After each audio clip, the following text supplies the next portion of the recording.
un peu vide sans l'autre. M'étonnerait qu'il débarque, quoi. Là. Feignasse. Ouais.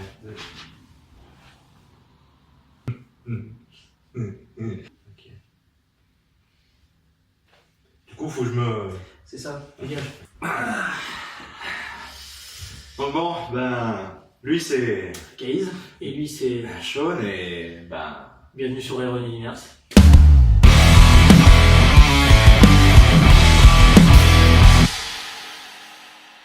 Bon, et il est de retour de vacances. C'est ça, ça y est. Ça s'est bien passé, tranquille. Un petit peu bien, ça va. La baisse rouilla, il y avait du soleil.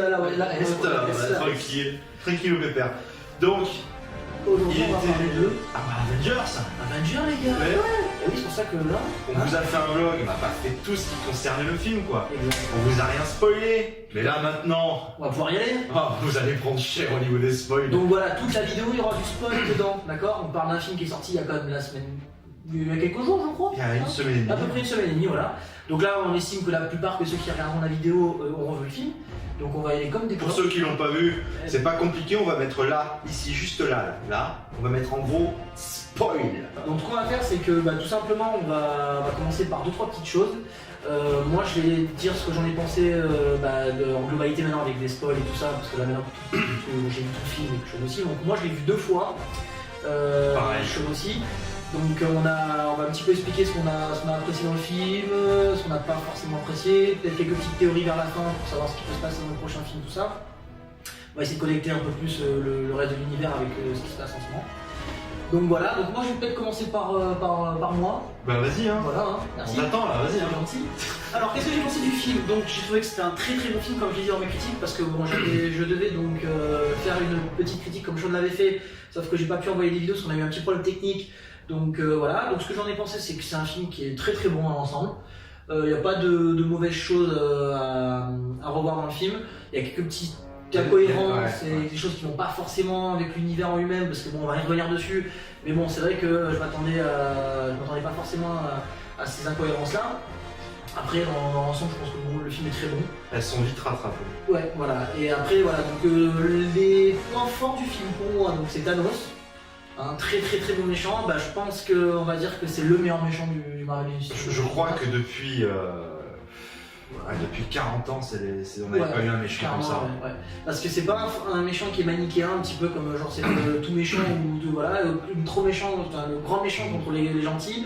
Là il y a quand même des raisons qui sont pas forcément bien expliquées dans le film, mais bon ça on y reviendra aussi après par la suite. Bon à la fin, clairement je m'attendais pas du tout, Sean non plus. Et après, on savait que ça finirait mal. Alors, voilà. On avait des petits doutes. On pensait qu'il y avait plus de chances que ça finisse mal. Voilà, ça allait pas finir sur un happy end non plus. C'était obligé, surtout sur un film qui était. Enfin, il n'est pas en 2 parties, mais c'est la suite de l'histoire qui arrive l'année prochaine. Enfin, on voit les Avengers galérer. Parce que franchement, même contre l'Ordre Noir, contre les enfants de Thanos, parce que dans les autres films, je trouvais que c'était facile quoi. Enfin, même l'Ordre Noir, ils n'ont pas tant galéré que ça. Ils sont vite éjectés. Mais je trouve que par contre, Thanos impose vraiment le vrai méchant, pas le méchant lambda, qu'on se bat vite fait 2 minutes contre lui, on revient vers lui plus tard et qu'après on le bat. Non. Après, on savait très bien que sachant que le personnage allait apparaître dans les 2 films, donc Infinity Wars et donc le prochain Avenger 4, on savait très bien qu'ils n'allaient pas le battre forcément dans ce film-là, mais ils ont galéré et en se sent. Donc au début du film, clairement, très bonne partie du film. Oui, en fait, on attaque direct le film. Voilà. Et on va faire une vidéo sur l'ordre chronologique des films Marvel. On vous fera ça d'ici un mois ou 2. On va vous faire phase 1, phase 2, phase 3. On va faire ça en 3 vidéos. Parce que, à l'heure actuelle, les gens se basent sur la sortie des films pour se faire une chronologie. C'est ça. Alors qu'en vérité, c'est complètement faux. Là, clairement, c'est la suite directe. Ouais, c'est ça. Direct, je veux dire, on peut pas faire mieux. De Thor Ragnarok. Ah oui, le film commence sur Thanos qui est arrivé donc sur le vaisseau des Asgardiens ou à la fin de Thor Ragnarok. Genre une demi-heure après qu'en fait, si on devait mettre du temps. On n'a pas dû mettre longtemps entre les deux. Alors la seule petite chose qui m'a dans le film, et ça je reprends dès le début, c'est qu'on n'a pas forcément d'explication sur certaines choses. Par exemple Thanos qui a la pierre du pouvoir qui est expliquée dans une phrase, c'est un peu dommage. Putain, mon film par Thor, voilà, hein, Thor, même pas, on sait pas comment Thor le sait quoi en fait. Hein. Bah, clairement, c'est pas expliqué. Ouais. Bon, Thor dit oui, il a récupéré la pierre parce qu'il a détruit. Il y a 2 semaines, il dit. Il y a une semaine ou 2 semaines. Il y a une semaine, je crois qu'il Il dit qu'il y a une semaine, il a massacré Xandar et qu'il a récupéré la pierre du pouvoir. C'est tout, on n'a pas d'autre explication. Alors, Xandar, pour revenir un peu dessus, c'est l'endroit où on voit comment ça s'appelle Les corps de Nova. Les corps de Nova, La Nova ouais. Corp, La Nova Corp en fait, et c'est eux qui, avec leur vaisseau, forment un bouclier contre le vaisseau de Ronan, l'accusateur, dans le film Les Gardiens de la Galaxie volume 1. Mais là, effectivement, je rebondis sur ce que dit mon collègue. Honnêtement, comment il fait pour trouver les pierres? Voilà, c'est vrai que nous ce qu'on a pu noter dans le film, c'est qu'il y a eu Il y a quelques incohérences. Il y a une grosse incohérence, c'est que le film, Thanos, on a l'impression de savoir qui sait où sont toutes les pierres. La pierre de réalité, Ouais. il sait où elle est à Nowhere, avec Tanir Tivan, le collectionneur. Ouais. Ça, on sait pas C'est trop. tout. Voilà. Il envoie j'ai oublié leur nom. Mo et Ebonimo et enfin je sais plus son prénom là, sa hache là. Graxus ou un truc comme ça. Ouais, enfin ouais, bon le gros balèze là, celui qui.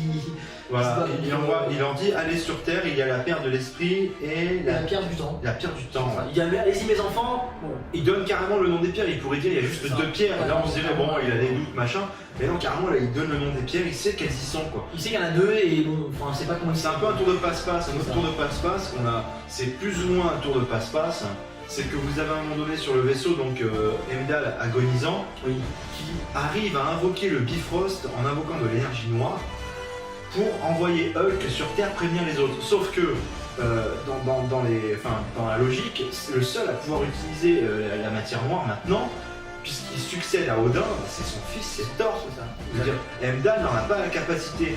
En même temps, c'est une pirouette scénaristique parce que sinon, comment il ferait pour envoyer Hulk sur Terre quoi. Ouais, et puis lancer le film aussi, puisque c'est Ouais, il lançait le film, ouais, carrément. voilà le générique avant, enfin le logo Avenger Infinity War ça débarque juste après que Banner se soit écrasé dans son tour ouais, de Doctor la Strange. maison de Doctor Strange, voilà. Voilà. Et le truc c'est que bon, le film est lancé là-dessus.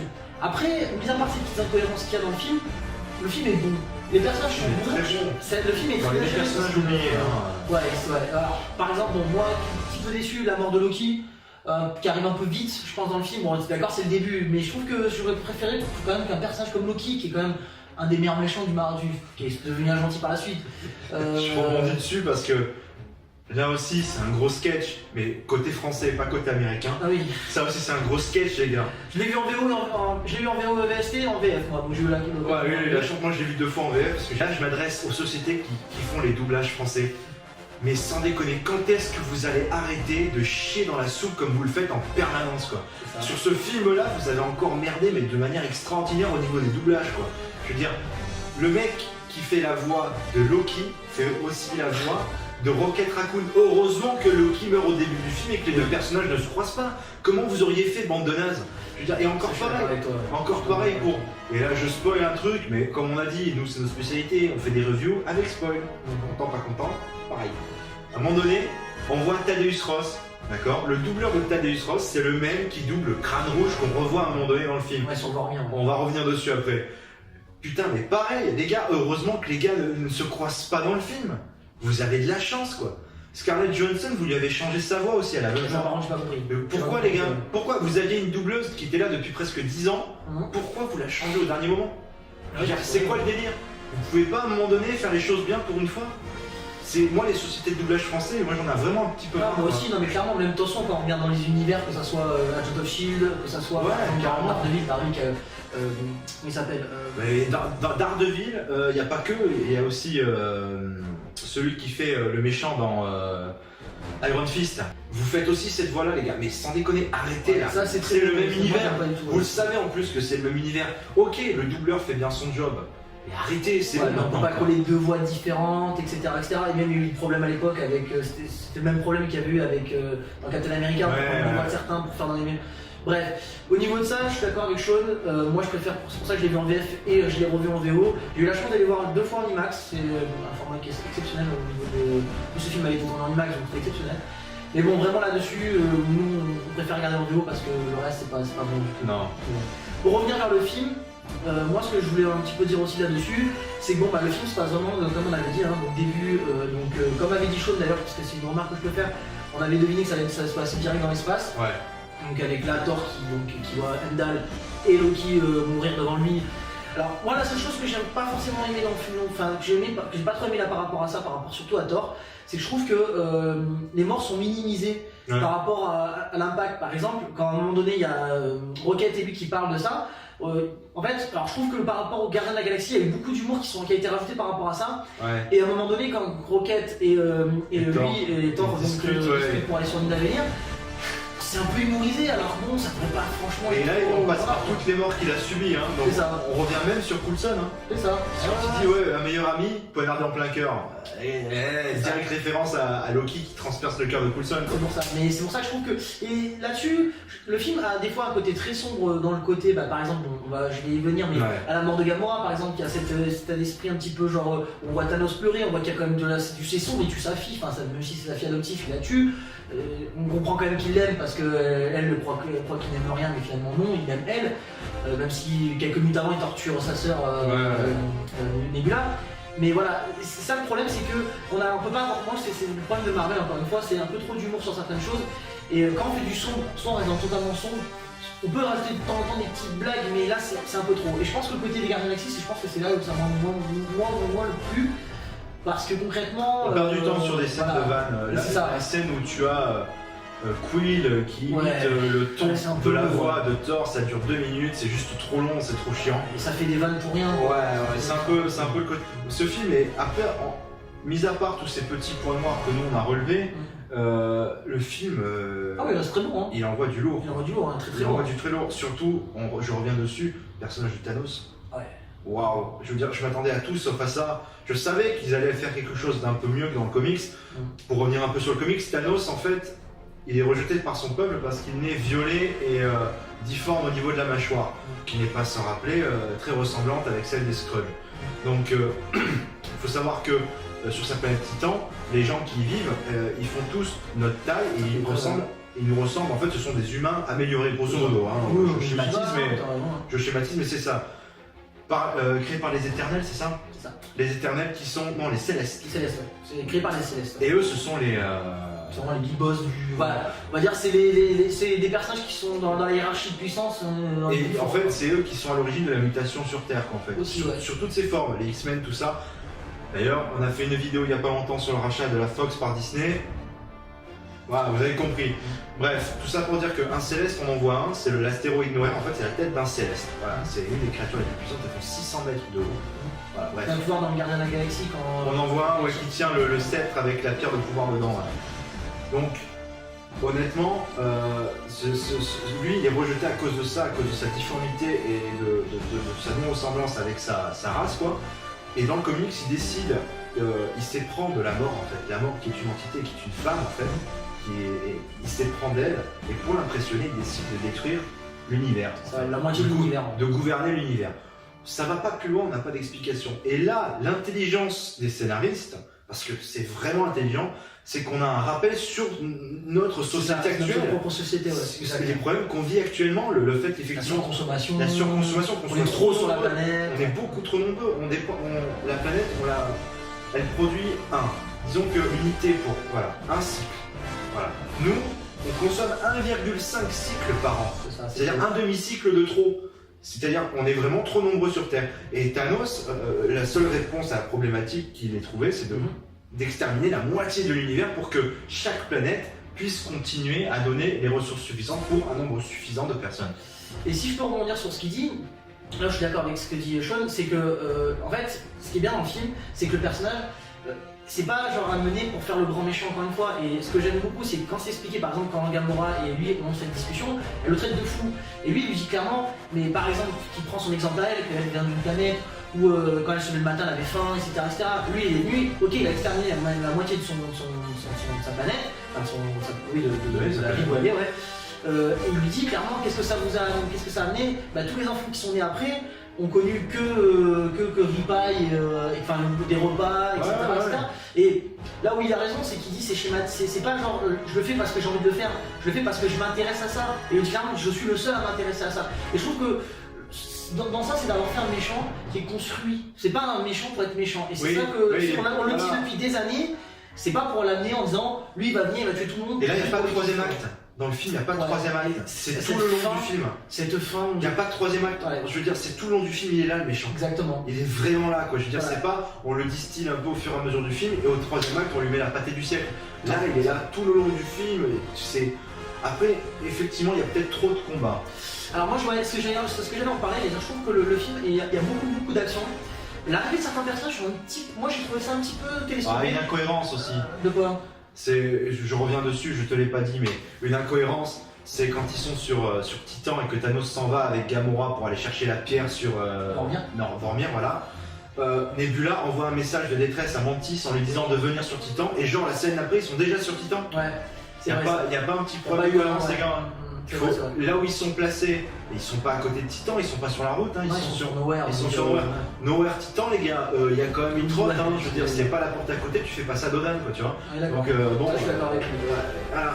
Et le problème de ça, donc, ce que je disais, c'est qu'il y a des personnages qui arrivent un peu télescopés. Genre, par exemple, bon, même si j'adore le personnage Captain America, bon, il a l'apparition dans le film, elle est juste stylée, hein, d'accord. Il chope la lance de Proxima Midnight, et c'est sympa, mais c'est un peu télescopé.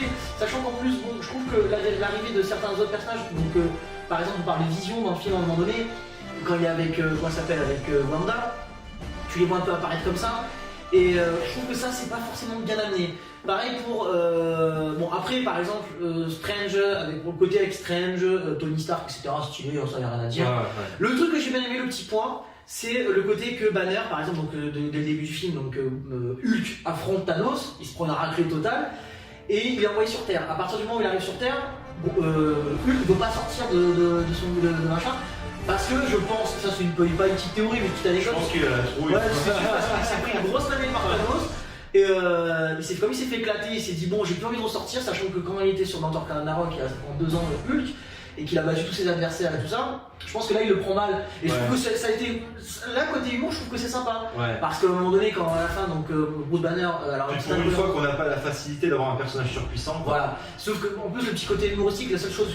Incohérence aussi, c'est on avait des scènes normalement qui devaient utiliser l'arrivée du Buster que Bruce devait utiliser avec des scènes avec comment elle s'appelle, avec Natasha, donc le Nord, qui n'ont pas été mis dans le film, qui ont été dans la bande-annonce. Ouais, là le Buster, il débarque en Hulkbuster, mais voilà. Et je sais pas vraiment en fait quoi. Surtout que l'armure elle est complètement foncièrement différente de celle qu'il y avait dans Avengers 2. Donc là, clairement, les gars, il fallait nous donner un petit peu. Après, on le voit qu'il y a eu du rush à mort au niveau des cuts. Il y a eu des cuts de fou. On voit bien que c'est un film qui à la base devait durer 3 heures, voire peut-être même plus, et qui a été rushé parce qu'effectivement il fallait qu'il rentre dans le format cinéma de 2h30, quoi.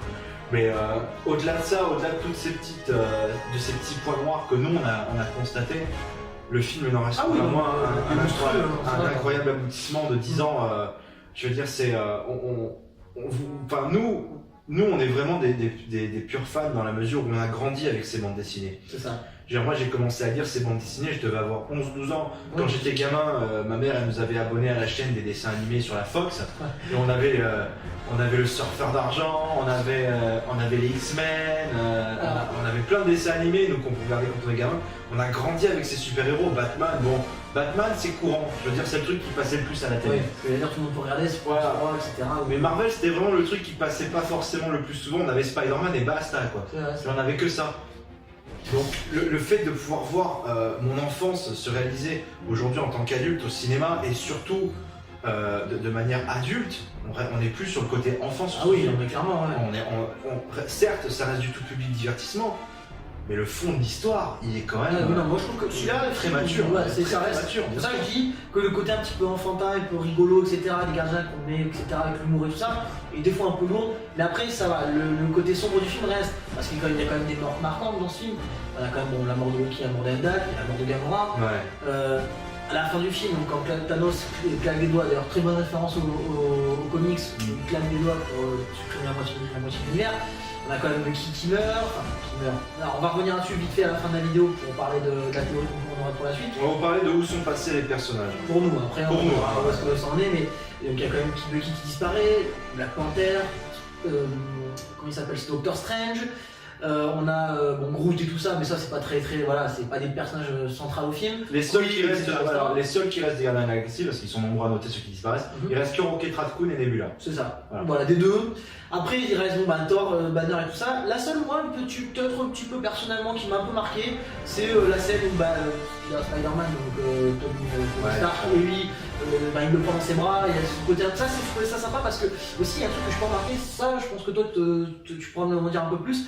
Mais cette scène-là, ce que je trouve joli, enfin, peut-être dans la scène en elle-même, c'est que c'est silencieux, il n'y a pas de musique.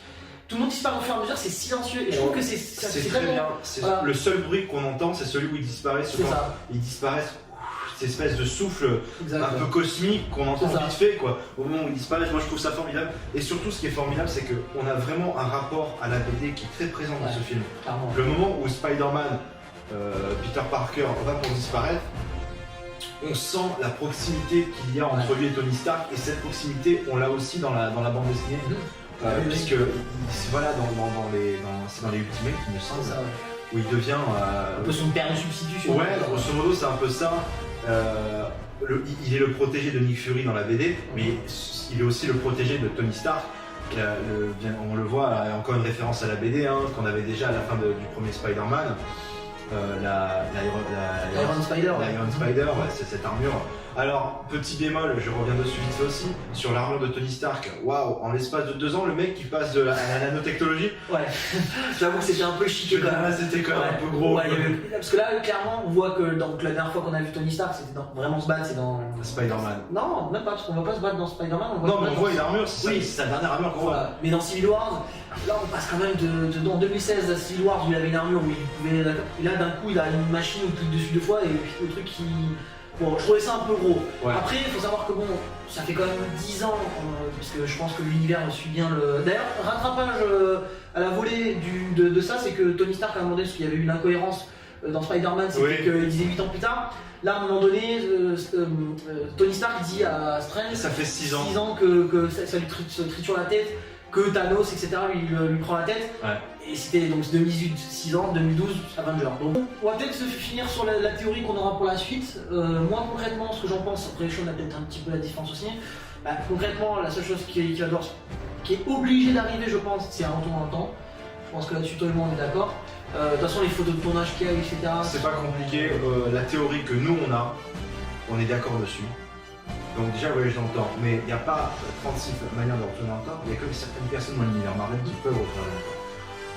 Aux dernières nouvelles, ils ont embauché Hiroyuki Sanada, je crois que c'est ça son nom. Hiroyuki Sanada.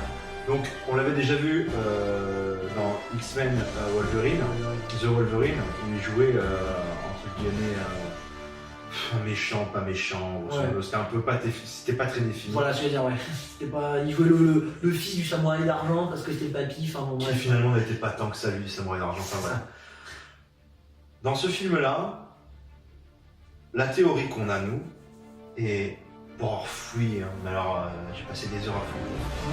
Le seul personnage compatible avec le physique de Hiroyuki Sanada et qui peut voyager dans le temps, c'est Kang. Kang le Conquérant, qui est en fait un humain du 30e ou 40e siècle. C'est ça. Qui a la capacité de voyager dans le temps.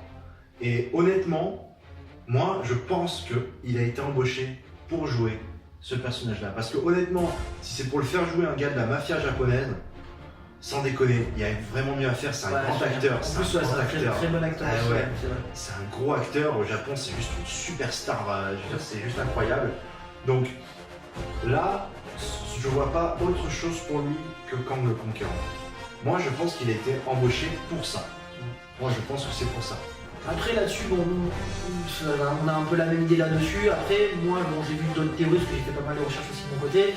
D'un coup qui disent par exemple que bon, ceux qui ont disparu en fait ce ne seraient pas ceux qui seraient morts, mais c'est que ceux qui seraient en fait là encore, donc Tony Stark, Captain, tout ça, qui seraient eux morts et qu'il y aurait une espèce d'univers alternatif, tout ça, parce que vu qu'ils remontent même 100 ans après, qu'on va parler d'un univers à droite à gauche, parce qu'ils vont aller dans le royaume quantique et tout ça.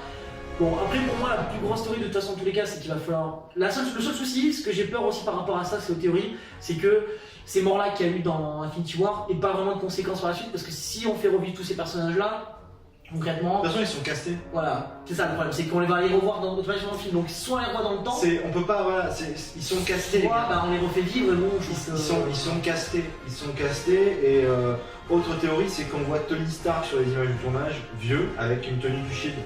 Donc peut-être directeur du Shield. Bah, ça suivrait correctement l'arc Civil War, puisqu'à la fin de Civil War, Tony Stark devient, dans la BD, le directeur du Shield. Donc, moi je pense que Tony va devenir le directeur du Shield, puisque de toute manière, Nick Fury a disparu avec l'agent Hill, Avec Maria Hill, donc ils ont disparu tous les deux, effacés de la réalité par Thanos. Donc, ça reste plausible. Moi je pense que Tony va devenir directeur du Shield, et ils vont voyager dans le temps. Avec soit à l'aide de Kang le Conquérant, c'est une plausible théorie, ou à l'aide d'autre chose, on les voit avec un appareil sur la main, sur les photos de tournage, ça peut être un objet qui pourrait servir de balise temporelle pour les faire voyager. C'est pas faux. Après en plus ça serait sympa parce que je pense que là, bon, dans Avengers Infinity War, à la fin, bon, on finit pas sur un happy end. Après il faut savoir que je pense que même par rapport à ça, on pourra pas finir comme ça et dire passer à un autre film complètement différent, sachant que si ça suit la même trame, là par rapport à ça, par rapport à revenir dans le temps, ça peut être un petit clin d'œil sympa si on revient dans certaines périodes du film, parce que vu que ça fait 10 ans que... on voit Captain America dans sa tenue d'Avengers le premier. Donc ça peut être sympa de revenir un peu dans le temps, etc. Maintenant moi la théorie que je vois après de toute façon, ça sera, il y aura quand même de toute façon forcément un happy end à la fin d'Avengers 4. On est du Disney, faut pas l'oublier non plus, c'est du Marvel, c'est du Disney, faut pas l'oublier. Mais voilà, après, j'ai hâte de voir la suite quand même. Ouais. La petite juste vite fait, sur la scène post-générique, Captain Marvel, incohérence par contre, parce que si ça fait parce que là le film se passe dans les années 90 de Captain Marvel qui sort l'année prochaine. Si ça se passe dans les années 90, pourquoi c'est seulement maintenant qu'on nous l'a fait débarquer? Ouais, ça on l'a noté tous les deux, parce que c'est un peu bizarre que bon... C'est le problème d'ajout de personnages au fur et à mesure de la saga, c'est qu'il commence à y avoir des incohérences. Et de décaler complètement les personnages, parce que Captain Marvel devait pas bien avant, donc bon après on a décalé Spider-Man, etc.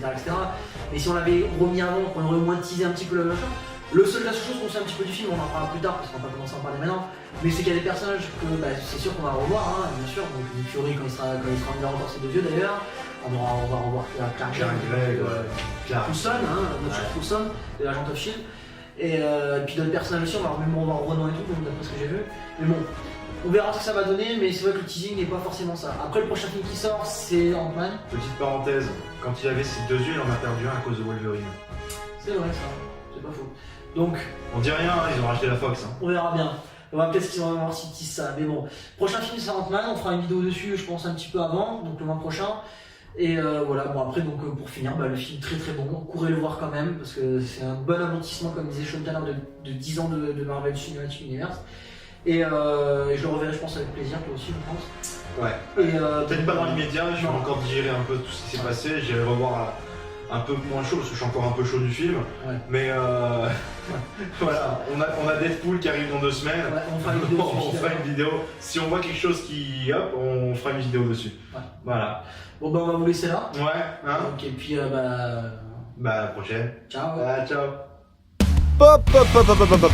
Oh, tu crois que tu vas toi? Ouais, il fait quoi lui? Pep. Tu vas t'abonner? Hein, abonne-toi. Tu vas lâcher un petit pouce bleu aussi.